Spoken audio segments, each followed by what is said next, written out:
ওকে, নাও এবার আমরা যেটা দেখবো সেটা হচ্ছে এডিট। হ্যাঁ, সো আমরা এখানে যদি রাউট লিস্ট আরেকবার ফলো করি, তো আমাদের দেখেন এখানে এই যে স্টুডেন্ট, দেন স্টুডেন্টের আইডি, দেন এডিট, তাহলে আমাদের কোথায় যাবে? স্টুডেন্ট ডট এডিটে, অর্থাৎ আমাদের এডিট নামের এই মেথডে চলে যাবে। হ্যাঁ, সো আমাদের রাউটটা কিন্তু হওয়া লাগবে এটা, ঠিক আছে? সো আমি এখান থেকে এটাকে কপি করলাম, কপি করে যেটা করব সেটা হচ্ছে আমি এটাকে নিচে নিচ্ছি এখন। আচ্ছা, সো আমাদের এবার যেটা করতে হবে সেটা হচ্ছে আমাদের স্টুডেন্ট যে রাউটটা, অর্থাৎ এই যে স্টুডেন্ট, এটা আমরা কোথায় থেকে অ্যাড করছি? যে স্টুডেন্টের মধ্যে ইনডেক্স, তাই না? সো এই ইনডেক্সের মধ্যে দেখেন এই যে আমাদের ইডিট আছে, সো ইডিটের এখানে আমাদের কি করতে হবে? ওই রাউট আমাদের বলে দিতে হবে। সো এখানে আমাদের যেটা করতে হবে সেটা হচ্ছে আমরা এখানে বলতে পারি ইউআরএল, দেন আমরা এটা, হ্যাঁ। সো আসলে আমাদের এইখানে তো মেইনলি আইডি হবে, তাই তো? সো এখানে আমরা কি করতে পারি? এখানে আমরা এভাবে ডবল ক্লোন দিতে পারি, দেন এখানে ডট দিতে পারি। ডট দিয়ে এই যে আইডিটা আমরা কিভাবে পাবো? এই যে এখান থেকে আমরা স্টুডেন্ট নেম, সো আমরা যদি এটা নিই, জাস্ট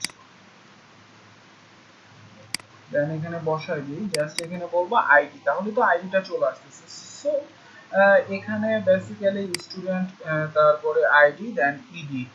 ওকে, সো সেভ করি, এটা আমরা সেভ করে যদি আমরা এখন দেখি, সাপোজ স্টুডেন্ট, তাহলে আমাদের এটা লোড হচ্ছে। এবার যদি আমি এডিটে ক্লিক করি, একটু লক্ষ্য করেন নিচে এখানে লিঙ্কে কিন্তু কি অ্যাড হয়েছে? স্টুডেন্ট 3 এডিট, দেখেন স্টুডেন্ট 2 এডিট, স্টুডেন্ট 1 এডিট।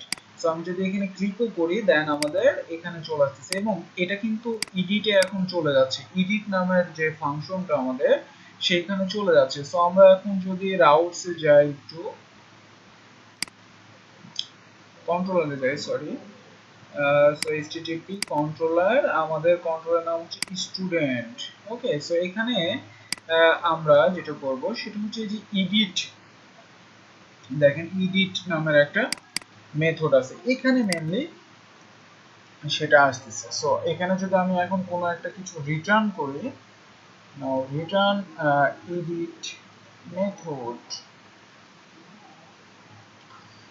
তাহলে আমাদের আসলে কি ঘটবে? সো এবার যদি আমি একটু রান করি, নাও রিলোড দেন, দেখেন এই যে এডিট মেথড, তার মানে আমরা বুঝে নিয়েছি যে আমাদের এইখানে কিন্তু কল হচ্ছে, তাই না?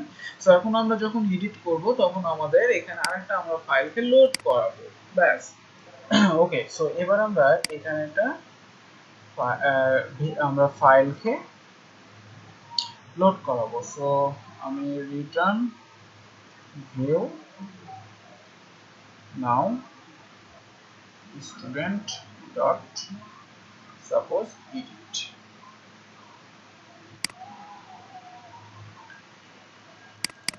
so edit.blade.php এখন আমাদের বানানো লাগবে, তাই না? সো এটা কোথায় পাবো? এই যে আমাদের স্টুডেন্ট ফোল্ডারের মধ্যে আমরা এখন নিউ একটা ফাইল ক্রিয়েট করব, ডট ব্লেড ডট।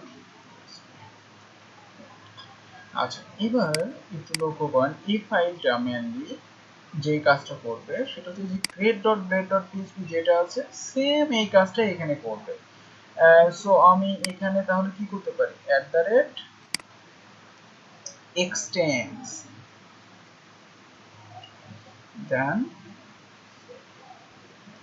আমি বলতে পারি যে স্টুডেন্ট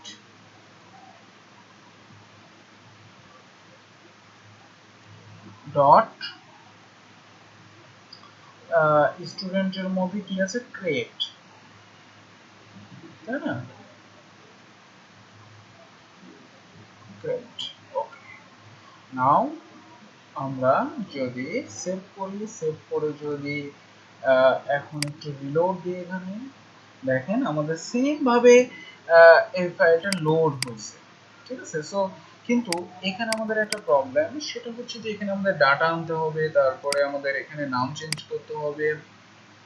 সো আমরা চাইলে কিন্তু এই ফাইলটাতে আমরা ওই ফর্মটাই নিয়েই কাজ করতে পারতাম, বাট একটু ডিফারেন্স কিছু সিস্টেমে শিখি যেটা আমাদের কাজে দিবে। হ্যাঁ, সো আমরা এখন যেটা করব সেটা হচ্ছে যে create.blade.php এর এই যে ধরেন এই যে এখানে একটা নাম, তারপরে আমাদের এই যে এখানে আমাদের এই অ্যাকশনটাও চেঞ্জ করতে হবে আমাদের, তাই না? তারপরে আহ, আমাদের যেটা করতে পারি আমরা এই যে এখানে আমাদের পুট পুট ইয়ের মাধ্যমে কিন্তু এটা পাঠাতে হবে। এখানে যদি আমরা একটু দেখি, দেখেন এটা কিন্তু আমাদের পুট রিকোয়েস্ট, এই যে পুট গেট এর পর এই যে পোস্ট, এই যে পুট। সো এটা কিন্তু এডিটের ক্ষেত্রে আমাদের পুট ইউজ করতে হবে। এটা কিন্তু যখন সাবমিট করবে তখন এটা হবে পুট, হ্যাঁ, যখন এটা আপডেট হবে আর কি, সো আপডেটে চলে যাবে। সো এই জন্য আমাদের এই অ্যাকশন অবশ্যই আমাদের মেথড পোস্ট থাকা যাবে না, এটাকে পুট করতে হবে। তারপরে এই যে এখানে ভ্যালু, নেম সাপোজ একই থাকতে পারে কিন্তু আমাদের ভ্যালু শো করাইতে হবে। সো এই জিনিসগুলো এখন কিভাবে করব চলেন দেখি। আচ্ছা, এটা আমরা সহজেই ইল্ডের মাধ্যমে করতে পারি। যেমন আমরা এখানে বলতে পারি @yield। সো এখানে আমরা এখন একটা নাম সেট করতে পারি। আচ্ছা, সো নামটা আমরা এখানে কি দিতে পারি,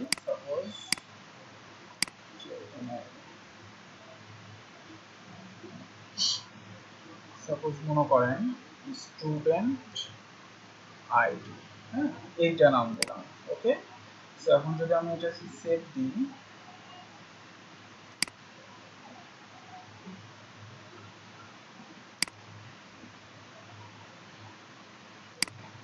সেভ দিলাম। হ্যাঁ, তারপর এখানে আমাদের যদি আমরা এটা হচ্ছে যে এই যে এই পোস্টটাকে চেঞ্জ করতে চাই, তাহলে এখানে আমরা কি লিখব?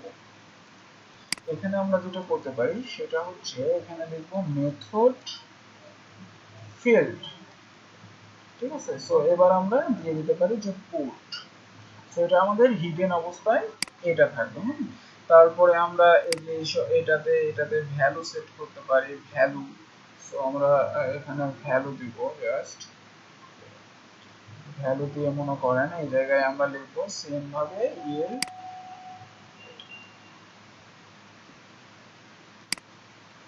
এবার এখানে এটা কিসের নেম, তাই না? সো এখানে আমরা বলে দিতে পারি নেম। এগুলো আমি সব সেট করব, হ্যাঁ, ওই পেজে। তারপরে আমরা এই যে এখানে এটা কি আমাদের ইমেল, সো এখানে আমরা জাস্ট ইমেল দিয়ে দিতে পারি, স্টুডেন্ট ইমেল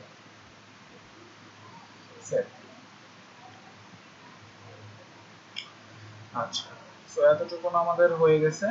সো এবার আমাদের যেটা করতে হবে স্টুডেন্ট কন্ট্রোলারে আসতে হবে। সো এবার আমাদের যে মডেলটা আছে সেটার মাধ্যমে আমরা যদি কাজ করতে চাই তাহলে জাস্ট এখানে একটা ভ্যারিয়েবল নেব, স্টুডেন্ট ইকুয়াল, এবার আমরা আমাদের ইয়েটা লিখবো স্টুডেন্টস, আমাদের এই যে এই নামটা স্টুডেন্টস, আমাদের মডেলের নাম। দেন আমি এখান থেকে কি করব, ফাইন্ড কি এই যে এই আইডি। ওকে, দেন এখানে আমরা কম্প্যাক্ট করে সেটাকে পাঠিয়ে দেব, কম্প্যাক্ট। সো স্টুডেন্ট, ওকে। সো এবার আমাদের এই স্টুডেন্ট ইডিটে সাপোজ যদি আমরা যাই, দেন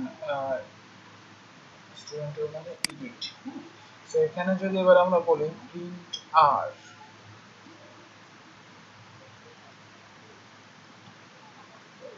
কি প্রিন্টার, জাস্ট আমরা বলবো ডলার স্টুডেন্ট, যেটাকে আর কি পাঠালাম, হ্যাঁ, দেখার জন্য যেটার মধ্যে কিছু আসে না।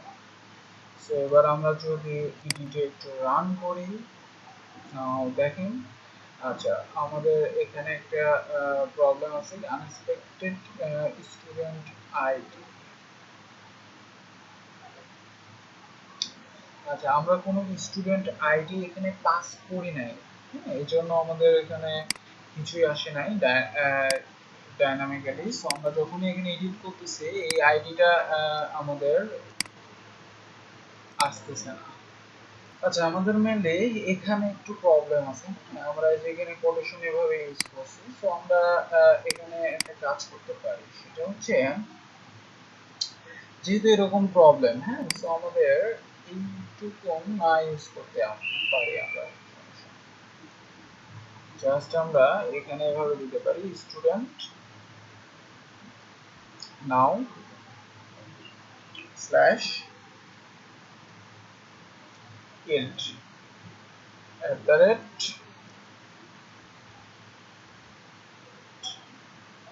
এবার এখানে জাস্ট আমরা বলতে পারি স্টুডেন্ট আইডি।